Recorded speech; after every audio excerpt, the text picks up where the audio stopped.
Bueno, muy bien. ¿Qué tal? Bueno, hoy voy a contarles cosas, a charlar con ustedes sobre algunos aspectos biofísicos de las señales y procesos receptoriales que están vinculados a la visión y a la audición. Mi nombre es Horacio Botti y soy docente del Departamento de Biofísica de la Facultad de Medicina. La clase se compone de 4 bloques: eh, datos, información y comunicación, es el bloque 1; luz y sonido, el bloque 2; óptica geométrica y el ojo humano, es un bloque que por su peso va a estar disponible como un video separado. Y por último, otro video más separado para el bloque 4, que es señales sonoras y oído humano. De todos estos temas, lo que vamos a cubrir con mayor profundidad y detenimiento es el bloque 3. Bueno, los procesos sensoriales visuales y auditivos son parte importante de la función neuro, neuropsíquica, y eh, nosotros nos vamos a detener principalmente en los aspectos, como dije antes, prereceptoriales de los procesos sensoriales. Estos procesos sensoriales eh, son muy importantes, ya que nos permiten captar los estímulos sensoriales, que básicamente son conjuntos de datos que podemos registrar del entorno, y luego estos datos son muy escasamente procesados y conducidos al sistema nervioso central a través de señales neuronales. Nosotros nos vamos a centrar entonces en los aspectos físicos que tienen que ver con la luz y con el sonido, y cómo se pueden explicar eh, los procesos que ocurren a nivel del ojo, de óptica del ojo, y a nivel de la acústica y la transferencia de energía y la capacidad del oído de captar señales sonoras. El contexto más grande en que esto uno lo puede ubicar es el contexto de la necesidad del ser humano de poder manejar información del entorno, como ya lo dijimos, y en ese sentido la memoria juega un rol fundamental.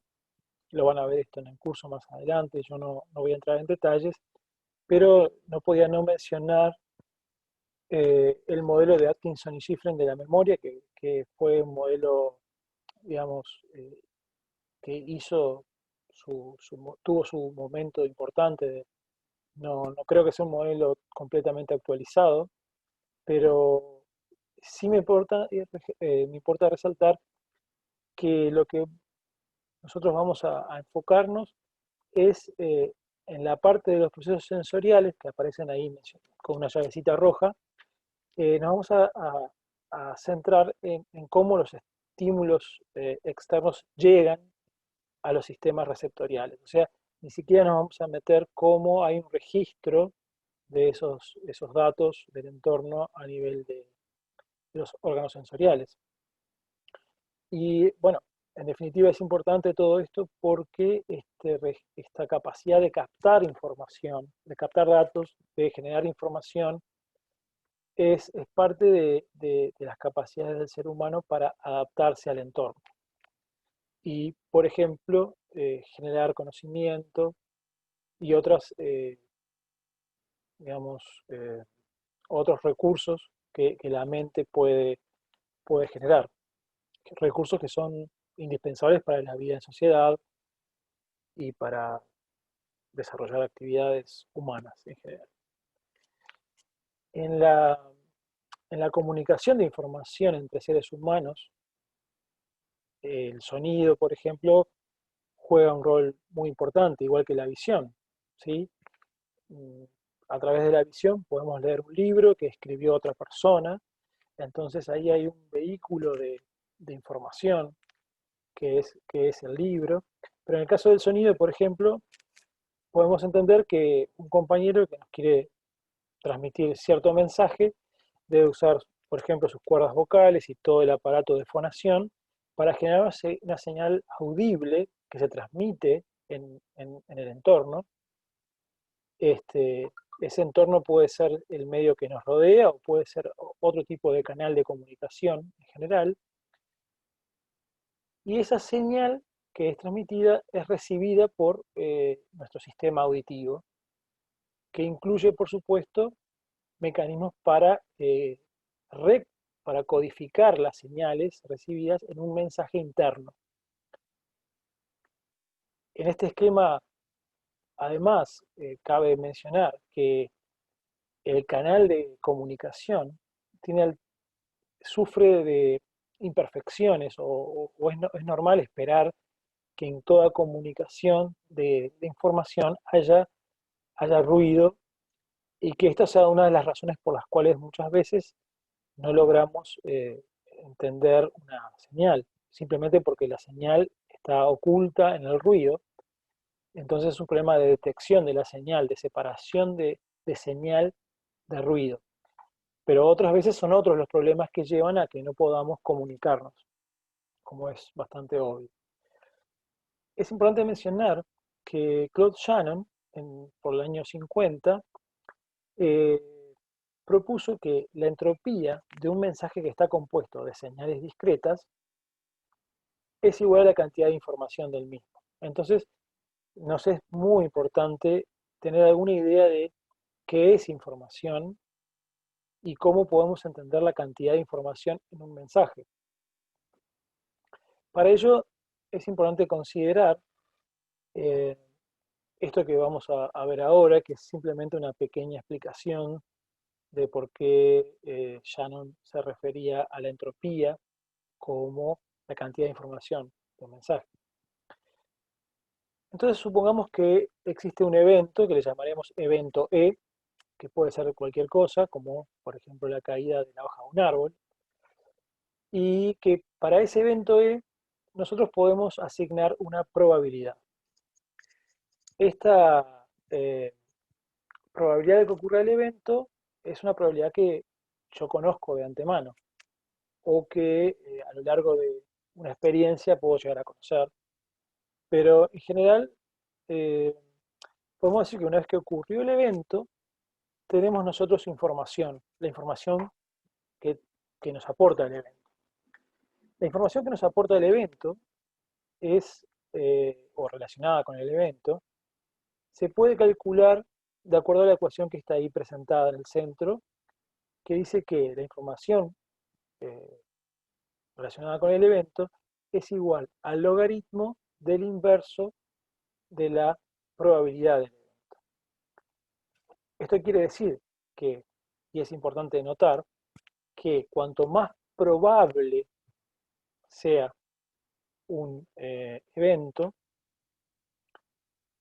eh, cuanto más probable sea un evento, con un límite que es igual a 1, ¿verdad? Es decir, si el evento es un evento prácticamente seguro, el logaritmo de 1 sobre 1 es el logaritmo de 1, que es 0. Entonces, un evento seguro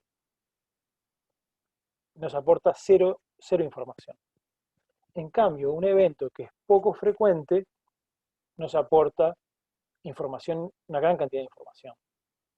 Si, por ejemplo, en la ciudad todos los autos estuvieran todo el tiempo sonando sirenas, salir a la calle y escuchar una sirena sería algo muy esperable, algo con una probabilidad altísima.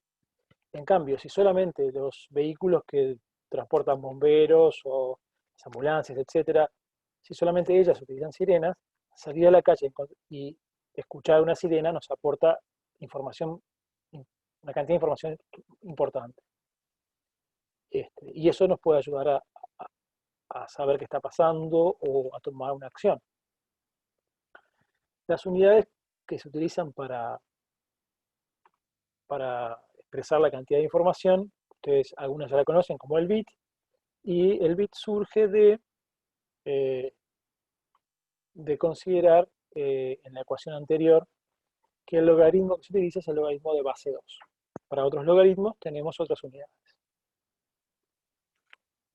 Bueno, entonces la pregunta es, ¿qué pasa si tenemos, hasta ahora hablamos de la cantidad de información que nos aporta un evento, la ocurrencia del evento, por ejemplo, una vez. Ahora, supongamos que hay una cantidad de eventos en una secuencia y que cada evento tiene asociada una probabilidad. Entonces, la información promedio por símbolo, o sea, por evento, está dada por la relación que ahí se expresa, que es h de s es igual a la sumatoria de las probabilidades de cada s multiplicada por la información que nos trae cada s. Y anteriormente ya definimos información de un evento o de cada s como el logaritmo del inverso de la probabilidad de ese evento o el menos logaritmo de la probabilidad del evento. Y aquí entonces tenemos una ecuación que es muy importante, que nos permite calcular cuál es la entropía de la fuente que se deduce a partir de la secuencia de eventos. Y la ecuación, una de las formas finales de esta ecuación es esta que está aquí, que dice que h de s es igual al negativo de la sumatoria de las probabilidades de la probabilidad de cada evento multiplicado por el logaritmo de la probabilidad del evento. Y esto es la fórmula de entropía. Otra forma de ver el contenido de información en un mensaje cualquiera es nuestra capacidad de comprimir el mensaje. Y esto se llama cantidad de información o contenido de información, contenido algorítmico de información. Entonces, supongamos un primer mensaje que es una secuencia de 20 caracteres y es AC, AC, AC, AC, es una repetición de AC con un largo de 20. Entonces, yo este mensaje lo puedo comprimir diciendo que el mensaje es 10 veces AC. Vean que yo puedo comprimir bastante el mensaje y que el mensaje es bastante, digamos, homogéneo. Entonces eso permite una, una compresión importante. Es decir, homogéneo no sería la palabra, es un mensaje que repite un patrón muchas veces. El patrón podría ser AC o CA, pero tendríamos un problema que dejaríamos una A de un lado y una C al final si el patrón fuera CA. Entonces, si yo elijo el patrón AC y lo multiplico por 10, obtengo el mismo mensaje. En cambio, si ahora en vez de usar solamente, por ejemplo, adeninas y citosinas, usara un mensaje con 4 caracteres, como es el caso del ADN, y yo a su vez eligiera tener una secuencia de, creo que son 19 caracteres, pero todos ordenados al azar, tomados de estos 4 caracteres, una secuencia de 4 caracteres al azar. Por ejemplo, yo podría tener el mensaje que está ahí, que es ATC, TG, TC, AA, GA, CG, G, AA, CAT. ¿Cuál es el mensaje comprimido? Bueno, si en realidad esto fuera realmente al azar, el mensaje comprimido no puede ser otro que el mismo mensaje. Esto quiere decir que la capacidad de compresión en este caso es nula y que la cantidad de información es mayor. El contenido de información es mayor, contenido algorítmico.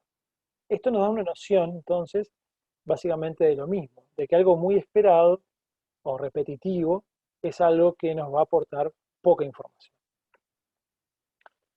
Bueno, luego de estas pequeñas nociones de información y de datos, eh, pasamos muy brevemente, muy rápidamente a lo que es luz y sonido. Bueno, si nos preocupamos por la luz ahora, o por el espectro electromagnético, podemos ver que el espectro electromagnético cubre una serie de frecuencias bastante amplia, que va desde los 10.000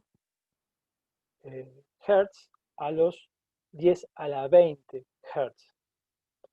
O sea, es una amplitud, tiene un rango de amplitud, un rango muy amplio, perdón, de frecuencias posibles las radiaciones electromagnéticas, y podemos ver que las frecuencias más bajas corresponden a las radioondas, luego las microondas, luego viene el infrarrojo, el visible, el ultravioleta, los rayos X y los rayos gamma. Todas estas radiaciones son radiaciones electromagnéticas que difieren en su frecuencia y por ende en su energía. Podemos ver que además de que existe un gradiente o un espectro de frecuencias, también podemos considerar qué temperatura tiene que tener un cuerpo oscuro para producir este tipo de luz. O sea, todos los cuerpos pueden emitir luz dependiendo de su temperatura. Podemos ver, por ejemplo, que un cuerpo muy frío apenas podría emitir radioondas. En cambio, un cuerpo muy caliente, como por ejemplo el Sol, puede emitir rayos gamma. En el medio tenemos todas las posibilidades. Un aspecto importante es que la luz que nosotros podemos ver es la luz visible, que es un pequeño espacio de todo el rango de frecuencias. Con esta luz visible, eh, bueno, estamos hablando de un tamaño, una longitud de onda que es similar al tamaño que tienen las células. Esto es importante y tiene mucho que ver con la óptica en el ojo. Eh, bien, aquí tenemos una presentación de la misma información, pero de forma tabulada, y nos permite esto ver que el espectro electromagnético se puede dividir en un dominio electrónico, donde están las ondas de radio y las microondas, para los cuales nosotros no tenemos ninguna forma de captar fisiológica. Tenemos el dominio óptico, dentro del cual está la luz visible, que está este rango de longitudes de onda entre 720 y 400 nanómetros es el rango visible de luz, que es, como ven, muy pequeña, muy angosto. Y luego tenemos un dominio del espectro electromagnético que está relacionado con la física de alta energía, que son los rayos X y los rayos gamma. Bueno, las radiaciones electromagnéticas, ustedes esto ya lo deben perfectamente saber, fueron entendidas como oscilaciones, o son entendidas como oscilaciones, o pueden ser entendidas como oscilaciones de los campos eléctricos y magnéticos, eh, que estas oscilaciones son perpendiculares entre sí y con la dirección de propagación. Aquí el concepto es muy importante y ha llevado a mucho esfuerzo del ser humano poder eh, investigar, desarrollar conocimiento acerca de las radiaciones electromagnéticas, y menciono como más relevante quizá el hecho de que eh, hay una equivalencia, o sea, uno puede calcular el campo, la oscilación en el campo eléctrico a partir de la oscilación en el campo magnético y viceversa.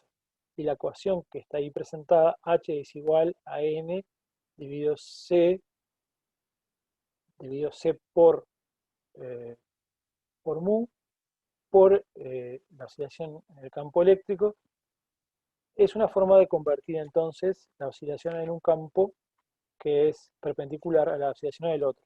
Y esto nos da una idea de la magnitud de la oscilación. Estas oscilaciones están perfectamente acopladas, como puede verse en el esquema, en el dibujo. En el punto donde en el espacio la oscilación debido a esta onda electromagnética en el campo eléctrico es máxima, la oscilación en el campo magnético es mínima.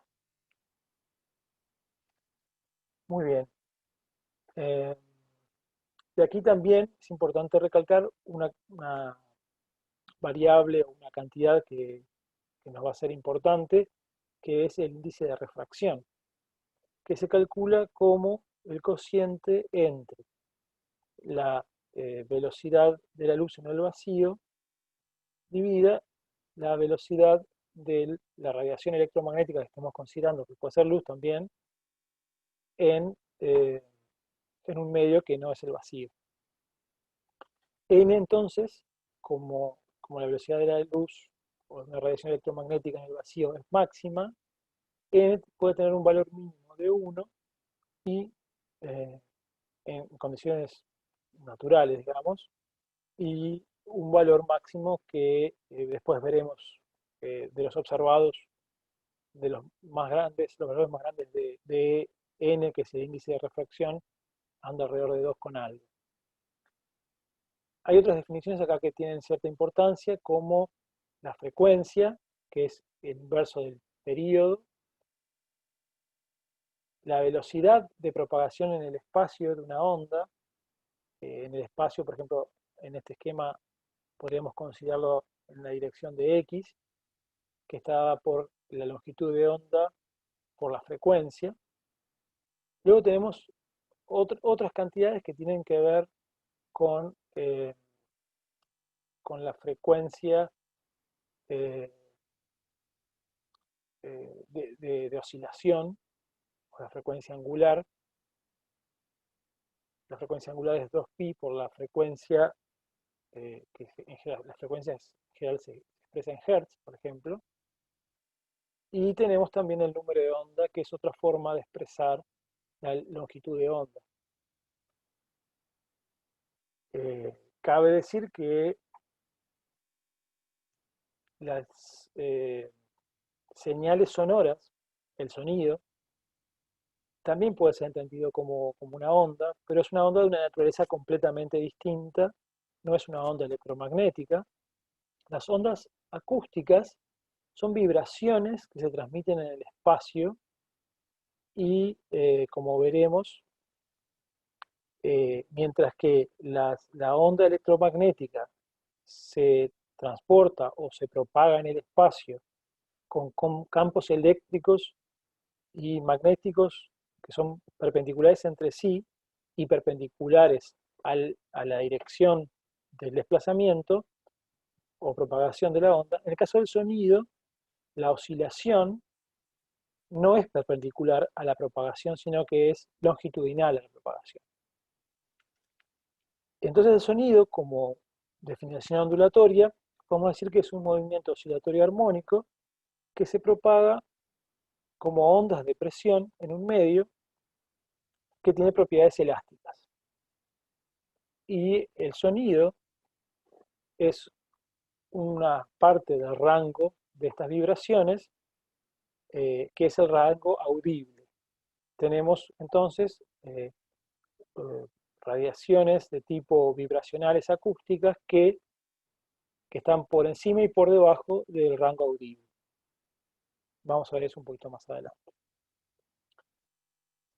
Las ondas, por ejemplo, pensando en ondas sonoras, las ondas sonoras pueden ser complejas, o son normalmente complejas, y tienen una característica o algo que las puede distinguir, es si son o no periódicas. La periodicidad de una onda simplifica bastante el análisis, como ya vimos. Una onda que es periódica puede ser entendida como un tren de patrones similares de onda, y entonces, desde el punto de vista de la información que trae, si yo, el análisis o la compresión de una onda periódica es bastante fácil. En cambio, una onda que no es periódica, si bien puede traer una gran cantidad de información, puede ser muy difícil de entender. Entonces, el análisis armónico lo que nos permite es a una onda periódica es dividirla en distintas ondas que se suman o restan, que se suman, perdón, para originar la onda que yo observo como parte de la realidad. Es decir, la señal que está arriba de la onda periódica es lo que yo observo en el entorno. Puede ser una onda que capté con eh, algún tipo de dispositivo, un micrófono, por ejemplo, y es un registro de la intensidad del sonido, por ejemplo, y podemos ver que esas cosas, esa señal periódica va, va, va cambiando en el tiempo y se repite, es periódica. Ahora, en cambio, la síntesis armónica es como yo logro, a partir de ondas sencillas, simples, producir una onda compleja, que puede ser periódica o no, pero en este caso estamos considerando el caso de las ondas periódicas, principalmente. Puede verse que esto mismo ejemplificado abajo, y puede verse que el, la suma de ondas que se relaciona con la síntesis armónica nos permite obtener, a partir de una onda simple, con una longitud de onda bastante larga, sumada a una onda simple también, sinusoidal también, pero de una longitud de onda más corta, una onda más compleja que tiene la forma que se ve ahí abajo. Y el proceso inverso de análisis armónico es la descomposición de la onda más compleja en ondas simples.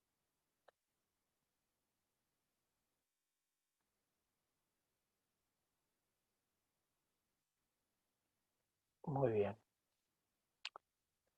Un aspecto que también es importante cuando estamos analizando la luz y el sonido es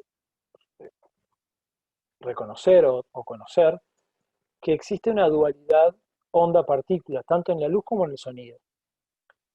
Eh, en la luz, ya hablamos de las radiaciones electromagnéticas y ya tenemos una idea de que podemos representar la luz como, como un fenómeno ondulatorio electromagnético, pero también tenemos que reconocer que esa dualidad, en esa dualidad, digamos, el paquete de energía que caracteriza las radiaciones electromagnéticas es el fotón. Y entonces, ese fotón es una partícula elemental cuántica que explica los fenómenos electromagnéticos. Por otro lado, el sonido también tiene una forma de representación corpuscular, que es el fonón, que en este caso es una cuasipartícula, algunos le llaman cuasipartícula, que es una forma de modo vibratorio cuantizado y donde se ha medido bien o se ha observado, se entiende mejor esto, es en sistemas cristalinos, o sea, en sólidos. Un sólido verdadero es un cristal y en ellos se pueden estudiar los fonones. Así como hablamos de un espectro fotónico o de ondas electromagnéticas, y ya mencionamos, tenemos que el espectro visible por el ojo humano es muy pequeño en relación a todo el espectro electromagnético. También tenemos un espectro fonónico, donde el sonido, por ejemplo asociado a la música, las ondas vibracionales de presión audibles, son también una pequeña parte de todo el espectro. Y entonces tenemos un infrasonido, donde la frecuencia de las ondas es menor. Además de, tenemos el ultrasonido, donde la frecuencia es mayor que la del sonido. Luego hipersonido y luego calor. Entonces, es importante entender dos cosas. Primero, ya lo dijimos, las radiaciones electromagnéticas y el sonido son fenómenos ondulatorios o pueden entenderse como fenómenos ondulatorios y corpusculares, pero de naturaleza completamente distinta. Y veamos que es importante considerar que el sonido es un pequeño, espacio dentro del rango del rango fonónico, que incluye a otros fenómenos o a otras percepciones que nosotros tenemos, como por ejemplo el calor.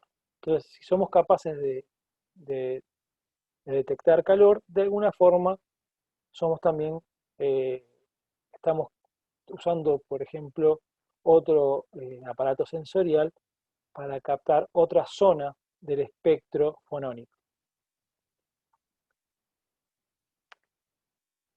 Una onda sinusoidal como la que se encierra en un círculo a la izquierda es uno de los tipos de onda que puede formarse o sintetizarse. Eh, tenemos al lado, por ejemplo, una onda triangular, podemos tener una onda sinusoidal rectificada, una onda cuadrada, etc. Suele utilizarse la onda sinusoidal y tiene mucha importancia en física como el fenómeno a explicar o a tratar de entender un poco más en detalle, y es lo que vamos a hacer ahora. Una onda sinusoidal se puede entender como el registro en el tiempo o en el tiempo y en el espacio de un movimiento armónico simple. Y entonces, para poder entender esto es necesario recurrir a algunos elementos de trigonometría y de física, digamos, básica. Entonces podemos suponer que hay un móvil que se mueve a una velocidad constante. Ese móvil está, digamos, sujeto a un centro de rotación y esa rotación ocurre con velocidad angular omega constante. Eh, Como dice ahí, la velocidad angular se puede expresar de muchas maneras y una es, por ejemplo, en radianes por segundo. Recordar que un ciclo completo de este móvil implicaría 360 grados, es decir, 2pi radianes. Aquí tenemos una representación entonces abajo de cuánto es un radián con respecto a la trayectoria completa en torno al círculo de un móvil como este, por ejemplo. Si ahora entonces, partiendo de ese punto, podemos decir que un móvil que se mueve a velocidad eh, rectilínea constante, si uno grafica qué pasa en el tiempo con, con ese módulo de la velocidad, podemos ver que el módulo va a ser constante y eso está relacionado con el tamaño de las flechitas azules que ven ahí rectas, ¿verdad? Este ciclo se completa y se renueva eh, en este sistema donde no hay ningún tipo de fuerza disipativa. Y tenemos que la velocidad es igual a 2pi por r, donde r es el radio, por la frecuencia. ¿Sí? Ya definimos antes que la frecuencia es el inverso del periodo. Y esto es igual a omega r u omega a. Vamos a entrar un poco más en detalles, así que no se preocupen. ¿Qué pasa? Para poder obtener a partir del modelo de movimiento circular uniforme, para poder obtener una onda sinusoidal, tenemos que imaginarnos que al mismo tiempo que está ocurriendo este movimiento circular uniforme, yo estoy registrando, por ejemplo, en el tiempo, la proyección que tiene sobre el eje X el vector velocidad rectilínea. Entonces, si partimos del punto donde el ángulo inicial, que es alfa 0, es igual a 90 grados con respecto al eje, puede ser X, puede representar tiempo o puede representar distancia, si estamos hablando de propagación, pero vamos a hablar primero de tiempo, por ejemplo. Entonces, eh, ese ángulo inicial, alfa sub 0, es de 90, como queda claro en el esquema, y a medida que el móvil se va desplazando hacia arriba y luego hacia la izquierda para luego completar todo el círculo, el movimiento circular, esa proyección del vector velocidad rectilínea va cambiando. Es 0 cuando el ángulo es 90, como puede verse si proyectamos la flecha en el punto inicial hacia el eje de las X y vemos que la proyección vale 0 y cómo eso mismo se grafica en el esquema que se grafica a la derecha. Se puede ver que entonces en el punto inicial es 0. A medida que el móvil avanza y vamos al punto caracterizado por alfa sub 1, ¿sí? Que es un ángulo mayor a 90, exactamente alfa sub 1 vale en este caso 135, podemos calcular entonces una proyección sobre el eje de las X que no es 0 ya y tiene un valor determinado que no es el valor máximo. En realidad es un valor negativo y que tiene y no es y es menor que menos que A, digamos. Su módulo es menor que A. Cuando llegamos al punto donde alfa 2 vale 180 grados, es decir, el punto donde el móvil está en la parte más alta de este círculo, que lo tenemos que imaginar, lo podemos imaginar en el plano, pero sería en el slide es el punto que está más alto. Ahí el ángulo vale 180 y ahí podemos ver que la proyección en el eje de las X tiene el valor más negativo, que es igual a menos A, ¿verdad? Y así podemos seguir haciendo cálculos y podemos completar entonces una onda sinusoidal y podemos ver que la onda sinusoidal resulta de calcular las proyecciones en uno de los ejes, pues el eje X, de, eh, del vector velocidad, de un móvil que en realidad se mueve con movimiento circular uniforme. Es decir, que el movimiento circular uniforme nos puede ayudar a entender cómo es que se puede generar, por ejemplo, una, una onda. Es decir, no cómo se genera, sino que es una forma de generar datos que nos permiten representar una onda sinusoidal.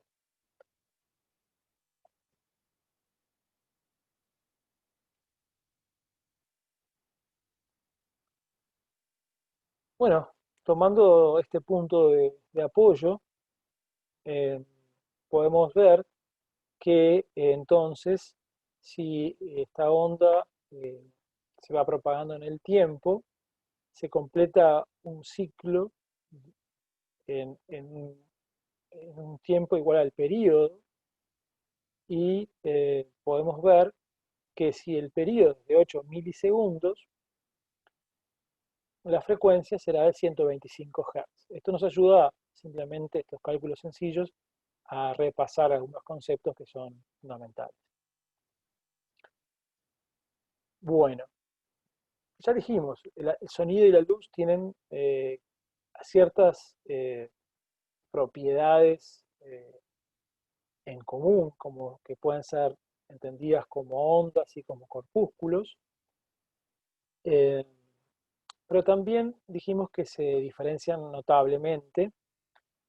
Y entonces, por ejemplo, una onda de sonido y una onda de luz luminosa que se estén transportando en el espacio, que se transportan en el espacio, los representamos como o, esa flecha negra que aparece ahí. Ese transporte de la onda de sonido implica un transporte de una onda que oscila en forma longitudinal con el desplazamiento, siempre longitudinal con el desplazamiento, cualquiera sea la dirección. En cambio, la onda luminosa, cualquiera sea la dirección de desplazamiento, tiene oscilaciones electromagnéticas acopladas, transversales a la propagación. Y ya dijimos que son de naturaleza completamente distinta. Una está entendida desde la cuántica como fotones y otra como fonones. Bueno, de la misma forma entonces podemos tener a un mismo movimiento circular uniforme, lo podemos utilizar para producir datos que nos permitan graficar o nos permitan analizar una onda luminosa o una onda sonora. No voy a entrar en detalles aquí, ustedes pueden ver los detalles que están graficados acá y corroborar las ecuaciones.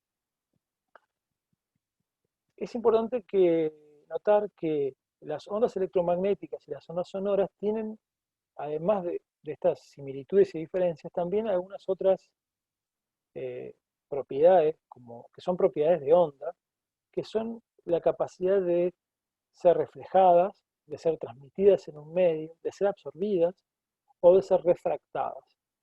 Y en el medio, en el entorno nuestro, estos fenómenos ocurren continuamente y por eso estamos expuestos a un campo lumínico y a un campo sonoro complejo normalmente, que nuestra capacidad de análisis nos permite en general estudiar, entender.